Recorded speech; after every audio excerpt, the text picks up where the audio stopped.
So why don't we get started? So hi, everyone. Thank you for being here today. Really excited to have this conversation. I feel like a lot of us have been feeling like there's some big changes happening nonstop, constantly changing in the field of talent acquisition, recruitment, hiring. So really excited to have this chat and have Norm Daigle here speak to that. First, let me introduce myself. I'm Anita Chauhan. I'm the CMO at Oomple, and I also your host today.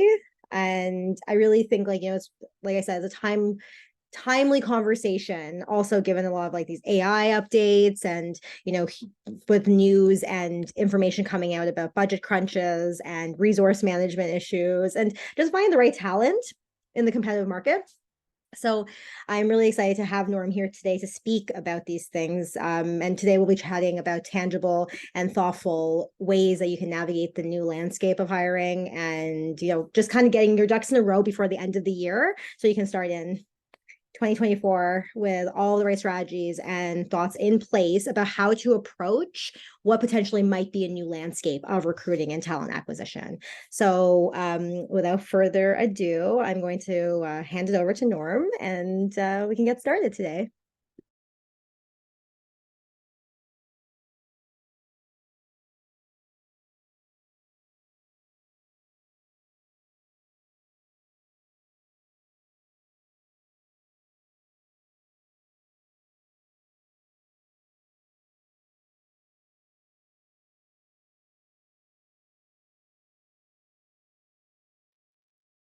All right, there we go.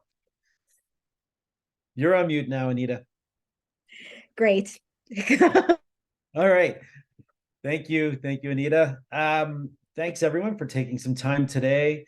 I think as Anita mentioned, there's definitely a lot of really exciting things happening in the whole landscape as we look forward into 2024 in terms of what's going on with companies and what's going on with technology and what's happening as well when we think about recruitment and what that means to all of us and what that means to the way we approach the market and the way we approach our work. So really excited to present and talk about what we see and really zoned in on one significant part of I guess the changes, which is really much more about the technology changes and what's exciting about that and what it means for both professionals in the recruitment industry, but as well what it means to the other side, the job seekers and what they do.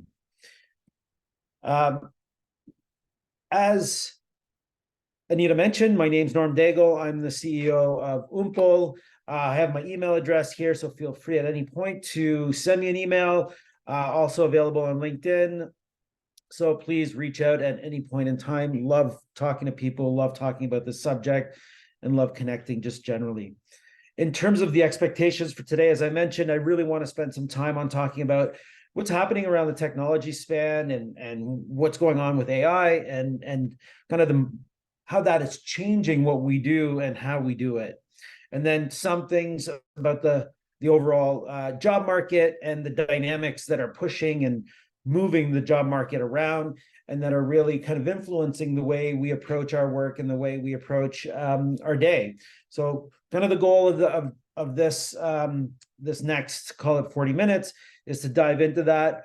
Obviously, there is so much around this topic itself. We're just kind of really scratching the surface. Please stay tuned. Definitely looking at continuing to move down this channel in terms of more webinars and more content on the research that we do and kind of what we explore and discover and what we are embedding or implementing into our own organization as well. So really excited to share all those learnings, excited to share some of the statistics and what we see happening across the market, whether that be techniques, technologies, and just generally the trends themselves. So today I'm going to focus on mostly the trends that we see. And I mean, everyone loves to talk about AI, so that will be a big part of that. Then talk about what's going on in the modern recruitment space and what does that mean in terms of, again, how we interact and how we get the job done. And then really look at some best practices as well. It's meant to be interactive, so if there's at any point you want to stop me or you have a question, drop it in the chat. Anita's moderating, let's say. So she will stop me in my tracks because I can be a bit of a train when it comes to giving presentations. And I will happily dive in as much as I can into that particular part of the discussion. All right, with that, let's get going. So let's talk about AI and intelligent software. And I'm really bundling those two things because AI is definitely one of the big topics. And we're going to spend some time there. We talk about ChatGPT, all generative AI, and how that's impacting people and how they do work. But there's also some other parts in there that are less AI-ish and much more about intelligent software that are supporting workflow, that are helping you do better work and really taking some work away and supporting some automation and providing insights and data. So I really want to just talk a little bit more about that as well. So let's talk about AI. So one of the big things that everyone in HR talks about, one is specifically that AI is super applicable and can really support the automation. We all know that with a recruitment or as a recruiter or a talent acquisition professional, the job is to deal with a high volume of individuals and really to be able to get through that work as quickly as you can and trying to preserve as much of the experience as you can as you're moving along with like a 15, or I guess let's make it an even number, 20 armed individual that you're balancing and having to manage so many different aspects all at once. So it's a high intensity, high activity role, and AI can definitely support that. It also helps on kind of combining channels, bringing data in a consolidated format to you, and it helps go through a lot of the detailed work that can be really synthesized or prioritized in a way that it can really support moving through your work in a much better way. So we can think of the different applications of that is that if you're funneling and screening, that supports that, so you're really getting to the bottom of the people that you really want to get to. You're screening out the people that you don't want to spend time with because they're just not a right fit. So that is really, really an important piece of what AI can do and technology can help you with. On the other side of it all, there's a bit of a negative side. And the big negative is it can't take everything away from what you do. And there is a human element. You are looking to bring humans into the organization, whether that be on a full-time basis, on a part-time basis, or on a contract basis. Whatever that engagement model looks like, it is a human doing work for humans in this case, even though they're deploying technology in a lot of scenarios, but it's still very much a human game. So AI can't take that human element away just yet. Been a lot of implementation of chatbots to try to help screen early on. Problem with chatbots is, they're very linear. They can only go to a certain depth. So again, they can't handle the more complex situations, the more elaborate situations. And with that means, again, the human needs to come in.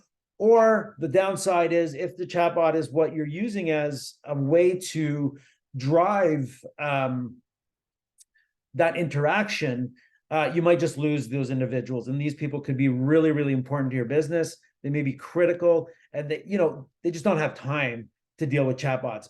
I don't know about you, but just on that, I just had recently this experience, not in a recruiting experience, but just in a customer service experience. And I'll tell you, Rogers was the one, just to call them out.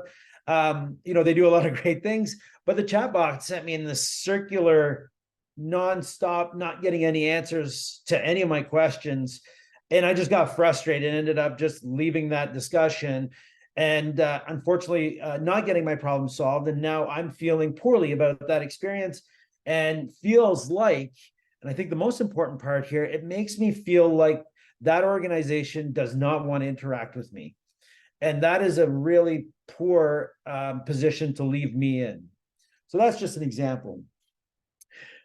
Now, the biggest one, and this is where HR gets really, really excited about this conversation, is how does AI embed itself into specifically what is screening and sourcing in most organizations.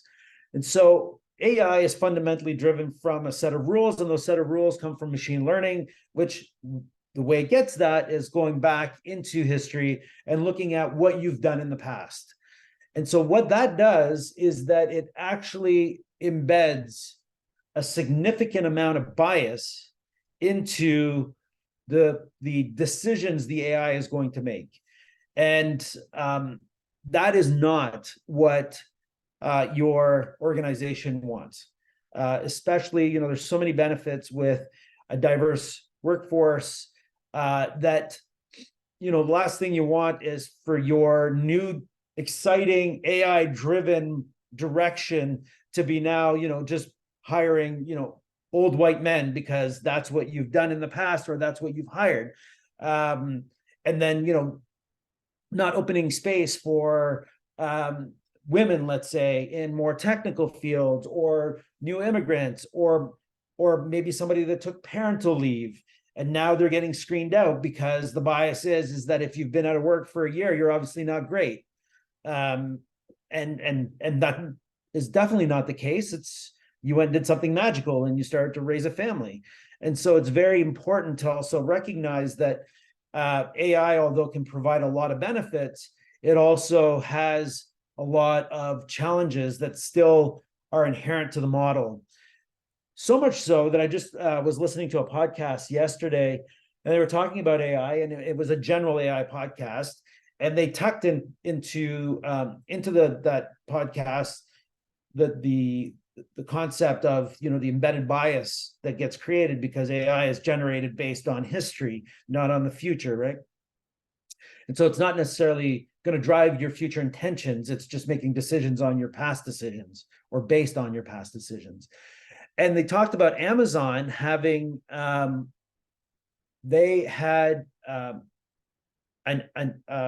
AI that they deployed into their recruitment platform that essentially and it was one they built themselves. So what they did is they took the history of the organization, loaded it up, the machine gobbled all that data, they made some decisions on how to interact with that data, and then deployed it on new entrants to the business.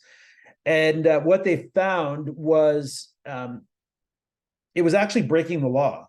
The AI was making many decisions that would have been considered breaking the law. Now, it's not like they were murdering people or stealing things, but breaking the law in the sense that they were discriminating and they were breaking those kinds of rules or those kinds of processes. So there's a heavy amount of discrimination that was inherent to the AI that then led to them dismantling it and taking it down.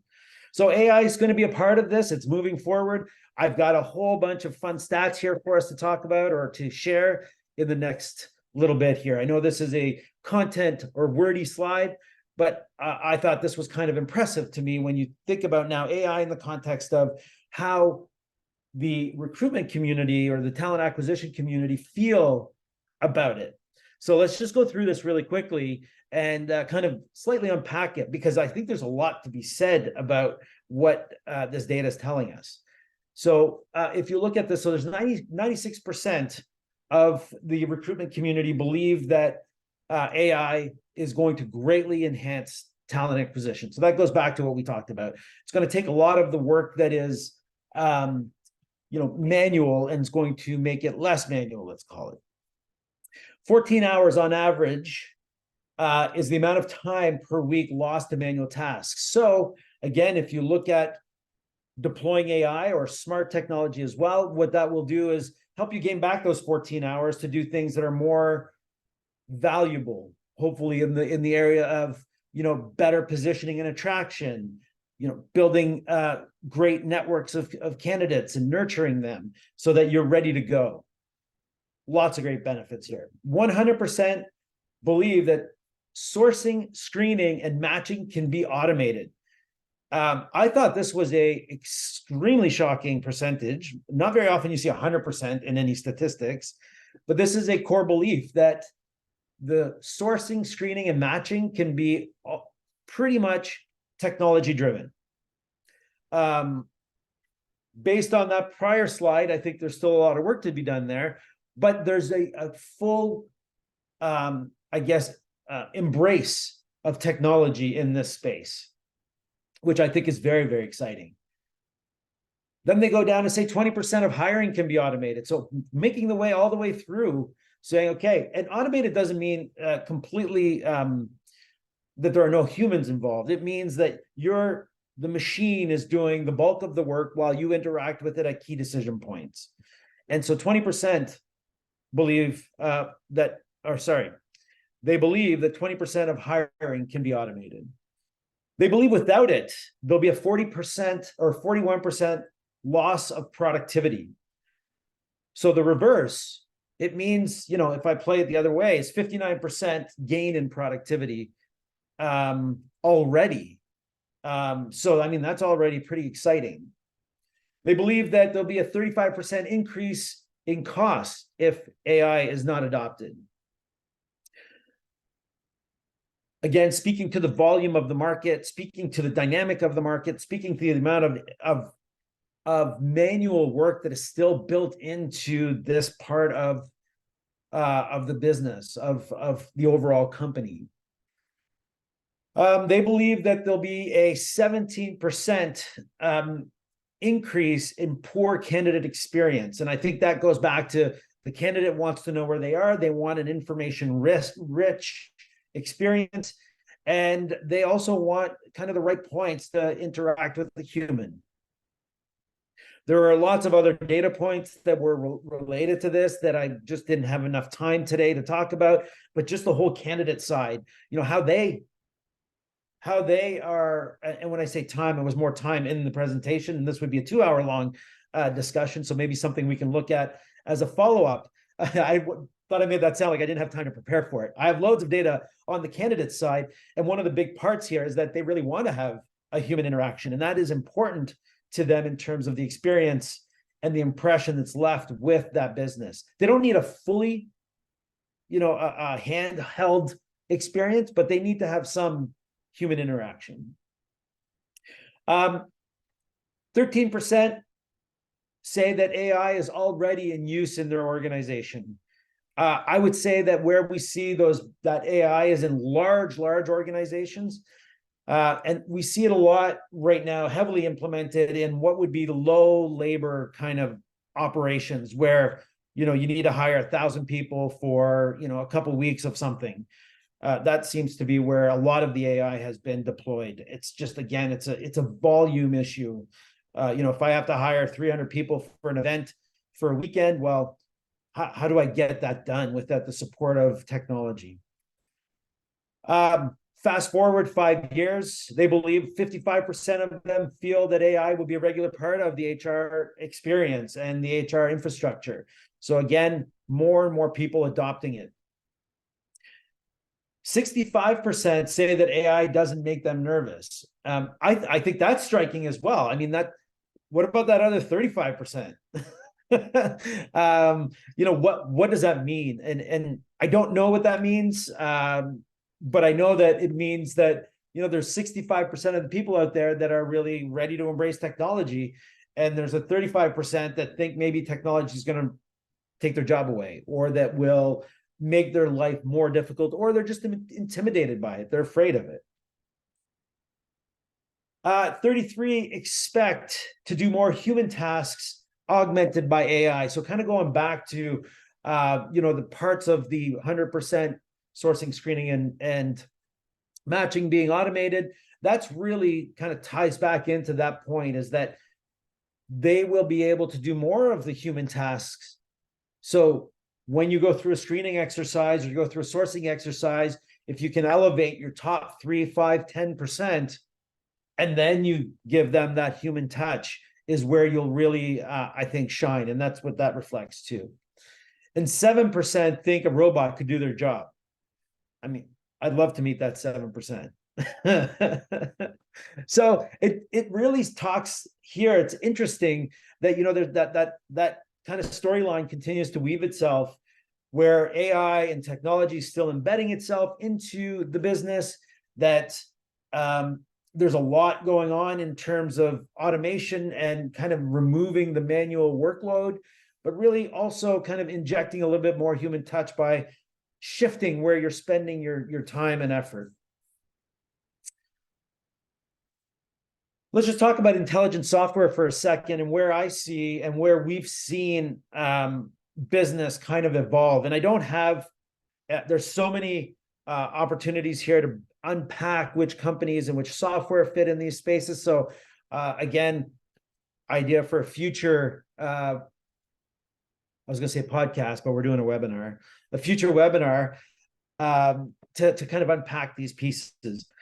Given a little bit of history here, what we've seen is HR tech, and just giving a little bit of the evolution, comes from finance, and then finance expanding its way further out towards the external world, let's say.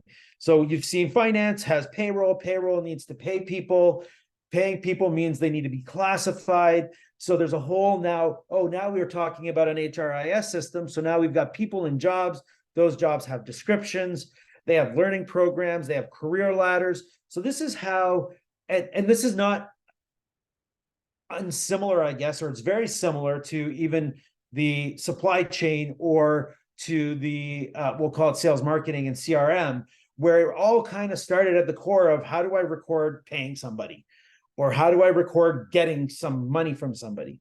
So you can see that as technologies evolved, and as parts of the business have matured, and the technology related to those those functions, I guess, have matured, it continues to expand its way further out beyond where we've seen it in the past. So if we look at, the classic applicant tracking system as kind of the recent edge, where, really it was job application, collecting an applicant. In there, you do a lot of work to figure out who matches, who doesn't match. And then that ends up going through some type of workflow to get somebody to continue through the evaluation and screening, or I'd say more selection at that point, and then moving through hiring, and then hiring, boom, they end up in finance again, called payroll, and they end up in a job box somewhere that has a description with a job ladder and a career stream. So where I want to focus our attention, I think where really the big gains are to be had right now are at the edge, are further out. So when you look at attracting, the tools that are out there to attract people to your organization, I think that's where recruiters need to spend their time. How do you attract the best people to your organization? Not how do you go out hunting. Hunting is, and I'm going to talk, I see this nonstop as kind of this passive workforce versus the not passive workforce, the passive job seeker versus the active job seeker. I think one of the, and when we talk about, the magic is always in the passive job seeker. Well, what does that really mean? What does it mean? Because you're not going to hunt out the passive job seeker because they're not paying attention to you. The way you're going to get to the passive job seeker, or to the individuals you want, if you want to look at it from that perspective, because they don't need to be passive to be great. Actually, I'd say a lot of people now are actively looking all the time. And so now that whole passive concept is a little bit passé. I got to say that was pretty good. So now you're looking at moving yourself into the job market and thinking more about yourself as a giant magnet, bringing the people that you want to you, and then falling into the sourcing activity. So when you're talking about recruiting, you shouldn't be, well, in my opinion, and I think when we observe and study some of the best companies out there, they really spend most of their time attracting people to them. So they recruit to the company, and then they source from that network that they've built, not recruit and source all in one action. I know that requires some software to support it. It requires a different mindset, and it requires some infrastructure to make it all happen. I know I've talked to easily just this week, let's say, well, I guess not this week. Let's go last week because it's just Monday. If we go last week, I talked to easily a good dozen or so recruiters, and I asked them, tell me what recruiting is. And they described to me the most interesting thing is It's finding and selecting the best people is what they said. I was like, wow, finding. What's that mean, finding? Well, I go on to LinkedIn and I put a job ad, or I search, I connect, I email, and then I suck them into my pool, and then I push them through this process. Like, that's interesting. And so that was a common theme. And then what I did, and you can do this also, Google the definition of recruitment, and my head exploded. It does not talk about attracting. It doesn't talk about bringing people to your organization. It talks about kind of a hunting experience versus a farming experience. And so I think that, I get it. There's times you got to go out and hunt. Absolutely. But I think where the best are moving is really moving more towards a farming exercise and being more deliberate about that, building relationships with, I'll call it passive skills, talent, professionals, so that when they become active, you're there. Or when you need them, they're ready. And so that's where the sourcing becomes much more magical. The sourcing activity, if you've got the infrastructure to connect with a network of individuals that you stay engaged with, kind of looking at the other one, lead nurturing. So you may have people outside of your organization that you want to bring into your own network, and that network becomes your sourcing ground. That gives you an advantage. It gives you insight. You have a relationship. You understand their values. They understand your values.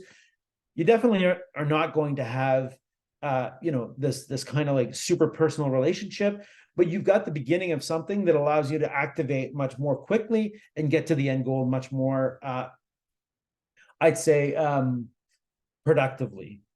And then when we look at automation and the screening, I mean, this is really about setting criteria, knowing who you're bringing into your network.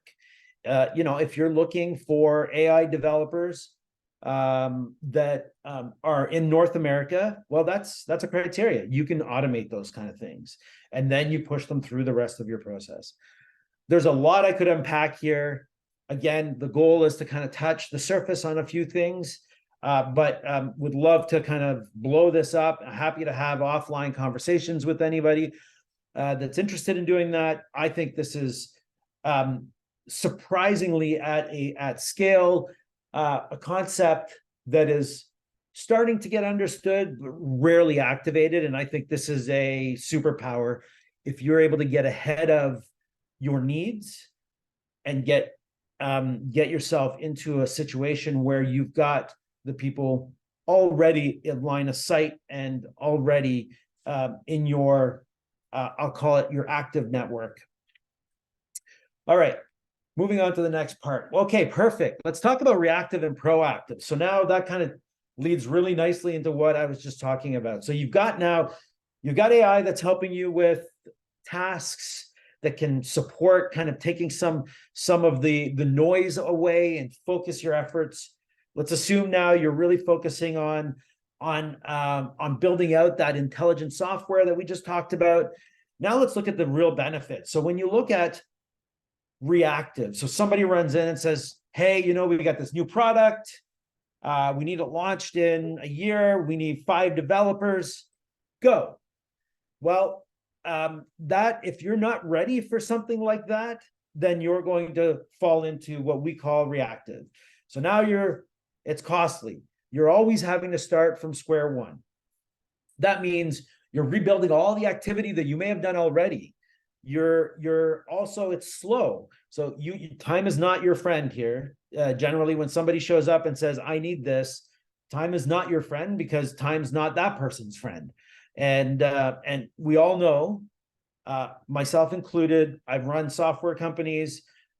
We even fall into that trap ourselves, that generally we're like, oh, we need somebody, we need them now, go. And that puts on pressure to get it done quickly. And you get into kind of I'll say, into that poor result kind of situation, because you're kind of forced to take what you can get, because you've got a time limit, you got to move on what you've got. And then it's high stress. You got somebody breathing down your neck, just going, do you have the people yet? Do you have the people yet? One of the challenges that I remember facing, and I'm sure many people in this webinar or that have dealt with this, is that I will get at the beginning of the year approval to do something, or at some point in time get approval, and then it takes time. Then suddenly results come in. We're not in the same spot, or we're not as far ahead on revenue as we want it to be. So you know what, those 10 people you're going to hire, now you can only hire 5, and we're going to deploy some other people internally. And so now you've lost budget because you've taken too long. You've lost candidates that you want your hands on. And it just makes for the whole thing to be a really challenging experience, high stress, not fun. And this, I think, is the recruiter's nightmare. But unfortunately, it seems like every kind of the guardrails, I'll call them, or just kind of the direction pointers tend to lead us down that path more often than not. When we look at the proactive side, so go back to, know your business, if I'm working in a software company, I know that there's a good chance that I'm going to have to hire people who are related to the software we're building. I know there's a good chance I'm going to have to hire people who are going to support a go-to-market strategy. I know there's a good chance that I'm going to have to hire people to support maybe our expansion on our financial or operations or our operations themselves. Knowing that allows me to start working ahead of time to build that network with people that I want to have. It gives me the time to nurture and get to understand. And then it allows me to segment and to build the insights so that I know where to put my energy when I need to put my energy. And then really it's all about the results. You're going to look like a superstar when you get those people into the organization at a much faster rate with high quality, and even hopefully a not having to pay substantially over market because you're up against a wall in time. And so the company, your organization, and you are just doing so much better in this situation. So I think there's a lot to be said about this. I know that there's a lot of people who would see it and go like, what do you mean, like proactive recruitment? And we've heard this, and I get it. It's not about proactive recruitment. Like recruitment, often people see recruitment as a hiring activity. This is more thinking about it as a attraction and let's call it a networking activity until you need to go ahead and start sourcing, and then the hire part. So really lots of benefit. I mean, I could do the math on this, and the productivity gains, the revenue gains, and the stress loss and the happiness factor go up all around when that can be executed. And again, proper technology in place supports this very, very well. Okay, let's talk about how you get to those people now, because one of the interesting parts, and for those who know me, Oomple is, and what we do, we are an on-demand platform. We offer our platform to companies as well as recruiters across agencies and consulting organizations to really help them tap into this kind of new wave of workforce, to round out and sell, well, I'll say to expand beyond kind of what they have in a headcount or what they can get within a headcount framework. And so what's important to see here is that option needs to become part of what you look at. You want to make the organization happy. It's not always about hiring people forever. And it's a great way to bring in some really great skills on an on-demand basis or on a just-in-time basis for a period of time. They generally bring lots of great experience. They have refined their skills. They need you to be happy because they need you to reference them in their next gig. So there's a whole new dynamic. And again, happy to unpack this. Actually, would love to unpack this in another webinar, because I think there's a lot of really good things for people to learn here. There's always been this, well, always, I think it's really starting to fade. But for the longest time, I remember when I came into the job force, I started as a consultant, as a contractor. So I would fall into this kind of gig framework. But now, disclosing my age by telling you this was more than 25 years ago, it was seen as, oh, you can't get a job, so you've got to go contract. And that table has seriously turned. It's very much a kind of the individuals that have a lot of confidence in their skills, and they want to refine that and want to experience. They want to be able to work across a large number of organizations and bring that experience to multiple organizations in a way that fulfills them and in a way that it delivers high quality for the company or the customer, depending on what the model looks like. So what's important to understand is kind of how that is growing in the workforce. And so it's not just about, going out and finding your next full-time forever employee. It's about finding the right person to fulfill the needs of the organization. And this needs to be part of the scope. So you can't ignore this part of the of the market. It is growing. The statistics are quite impressive in terms of the quality of people in the job market that do this now, and the percentage of the job market that has moved or is moving into this model now. And again, for the spirit of time, we're gonna dip our toes into it. Maybe we'll do one that's going to really unpack this and really show the power of combining this into your strategy as somebody that's going to market and really trying to fulfill the needs of the business when it comes to top talent and skills. So let's just go through kind of some of the statistics here, because I think they're really cool and interesting. So 1 in 5 individuals, they go for gig. So, that's 20% of the market that is currently, and this is professionals, by the way. This is not, I just want to be clear, because when we get into terminology, when it comes to categorizing the labor market, there's kind of like this thing, which is employees and everyone else. And the everyone else is super fluid in its categorization. And it's really a bit of a challenge to kind of pinpoint who's in what. In this case, this is the business freelancer, or I'll call consultant contractor. And those are kind of all interchangeable in terms of how they work or what they're defined as. So businesses, 33% of businesses use this type of labor as part of their labor strategy. So rounding out their organizations with these people on an ongoing basis. 33% is a massive amount. I can go back even 10 years and it was less than 20%. Freelancers themselves, so there are 86.5 million freelancers projected to be in the market by 2027. That's a massive labor market, massive. And all these people are top notch. For depending on what you're looking for. I don't want to oversell it, because there are rotten apples in every labor market segment, but the quality in this market, in this segment, is definitely growing, is becoming more visible, and it's becoming more dependable. So when we look at apps, so gig apps, they are now looking for ways to find work. That means for ways to connect with recruiters in a much more effective way than they have in the past. The market is incredibly segmented, is incredibly difficult to navigate as a gig worker, as being a contractor.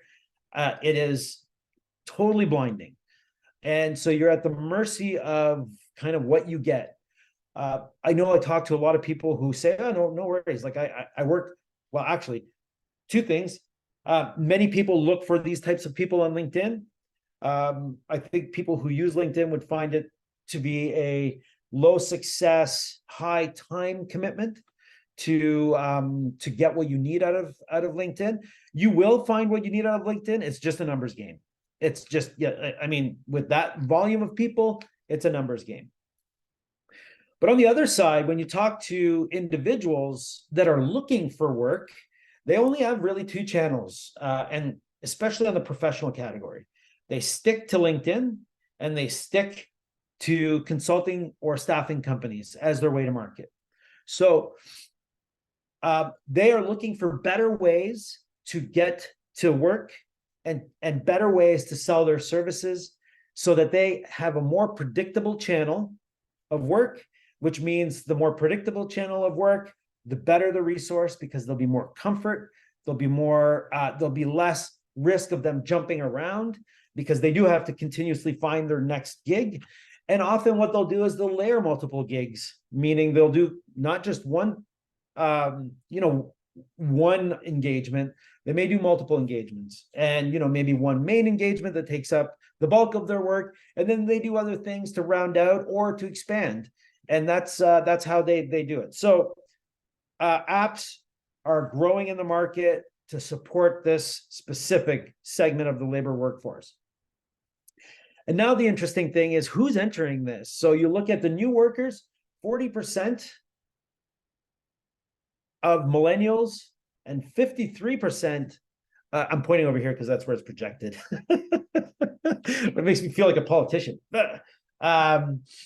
Are moving towards and prefer to operate in this model. So let's talk about, again, we're not unpacking this in today's presentation, but what does the labor force want now?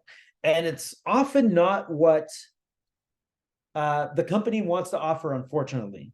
And so one of the ways to get around that is you work for yourself and you're your own boss. And so you can work where you want. You can work whenever you want, and you can give yourself, your own structure to be able to work the way you need to work. So if I need to work from home because my child comes home from school at 2 and the customer I work with is, or the company I work with is a 45-minute commute, well, you're getting less of me because I just have no choice. I have a kid coming home. I need to be here. The same as it also opens up the opportunity to work more remotely. And I think this is one of the reasons that this specific demographic is excited about it, is that you can work remotely. And we've proven that technology supports it through COVID. I think where we haven't proven yet, and we've seen kind of a bit of a rebound, is management and leadership figuring out how to get the best out of the remote workforce. And when that starts to happen at scale, there's going to be a massive unlocking of a whole new world when it comes to access to talent. Because I'll tell you that, I talk to venture capitalists all the time now because we're raising money for the business as we continue to grow. And they're looking, they used to be really focused on San Francisco only because that's as far as they could get to coffee shops. But now with remote work and with the expansion of the workforce across a broader geography, they're very excited about tapping into companies that are embracing that remote workforce, because you actually can get a better quality of living at a lower price if you're not all smashed into San Francisco or smashed into Toronto, or which means it's a higher cost of living, which means you have to pay people more to work for you. And now there's a lot of opportunity to get some really, really amazing top talent that are not in those dense urban centers, that may be sitting now in more remote areas, that can offer a great skill set and contribution to your organization that way. So bottom line is, this workforce is definitely here to stay. The trend is real and it's growing, and it should be on all of your roadmaps as part of your sourcing strategy. Okay, one of the critical things here, I just, as we look at this and say, I say this to my team often, and the way we build out our app and the way we see the market build out is, as somebody in talent acquisition, you've got to think like a marketer or think like sales and marketing, and you can parallel that. I'm showing you a talent acquisition funnel. I could easily replace the words awareness, consideration, interest, application, section, selection, and hire with sales and marketing terminology. This is the way it works. I'll tell you right now that if we as an organization were to decide to go out hunting for sales when we're running short on revenue, we're out of business. We have a marketing organization that's bringing people through the top of the funnel.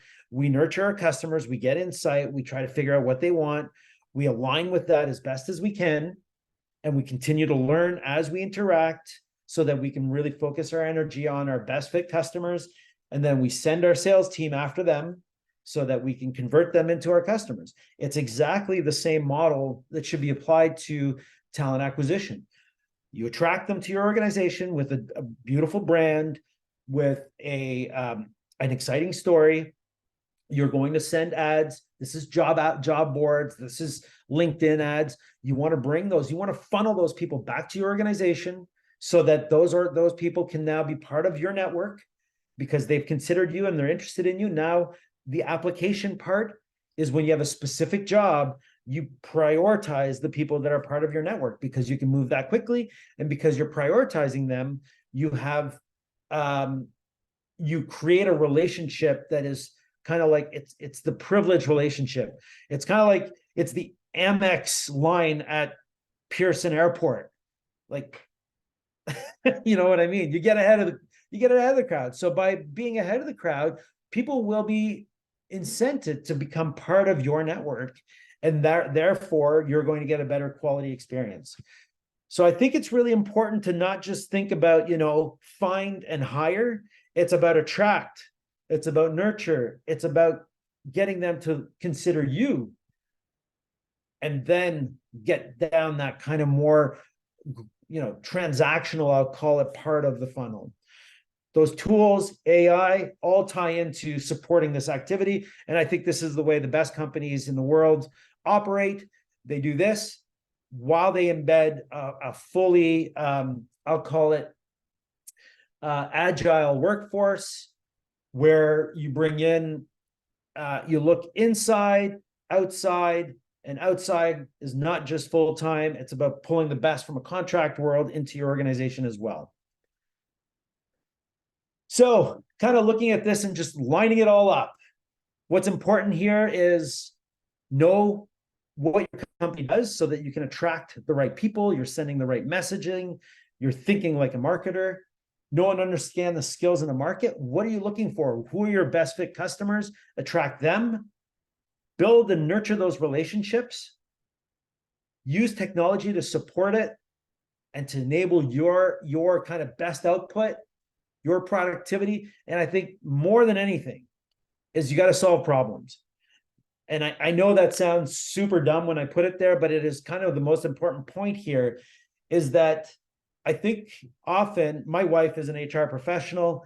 I just got to say this before I kind of put a comment here, is that often HR is seen as transactional and not supporting the business. It's just, we're doing our things. We have 5 recs. We're trying to find the best people. It's taking time. And, while that's happening, you have a product that needs to be put to market. You've got revenue loss because that product is not put to market. You have competitive advantage erosion because now your competitor is moving faster. So at the end of this, your superpower is getting the right people at the right time to help the organization solve the most critical problems so that they can deliver on their market commitments, their revenue commitments, and really drive, the business forward. So I think this is really important to look at this alignment, to understand it. This will make you an exceptional contributor to the business. All that said is, I think the future is super exciting. I think there's a lot of really great things happening in the market. It's a good time to be in this space, and it's a great time to think forward because, as you saw from the statistics, I think that there's still a lot of people rooted in old ways that are not solving problems. And there's a massive opportunity for all of you who are in this space to step out and be leaders and really think about it as you are as a marketer, and think about it as a way to help the company achieve its most important goals, and not just, hiring people. Thanks. That was great. Thank you, Norm. Some really great points. I think a lot of it's like the relationship and being proactive. Those are such bigger themes I'm seeing like for recruitment in general. And what I really love is also just like maybe recruitment and that definition of what we know it to be just needs to be overhauled and upended completely. And it has to be more about those relationships. I'm not sure if anyone has any questions, if they'd like to drop them into the chat. If not, then thank you again for the great talk. And like Norm said, if you feel like you have anything else that you want to chat with him about, anything he brought up, you can send him a note at his email there. We're also going to be following up with an email with the recording of the webinar and these slides. I know there's a lot of information all at once, so stay tuned for that, and that'll be in your inbox shortly. Okay, doesn't look like there's any questions at this point. Okay, so all right, have a great week and great end of your year, everyone. Thanks, everyone, and watch for more. And if anybody, just to close off on my end, if anybody has any specific topics that you would like us to kind of explore in that align with this, feel free to send it over to myself. You have my email here, and I think you would see it from Anita's perspective as well. So thank you, everyone. Bye. Bye now.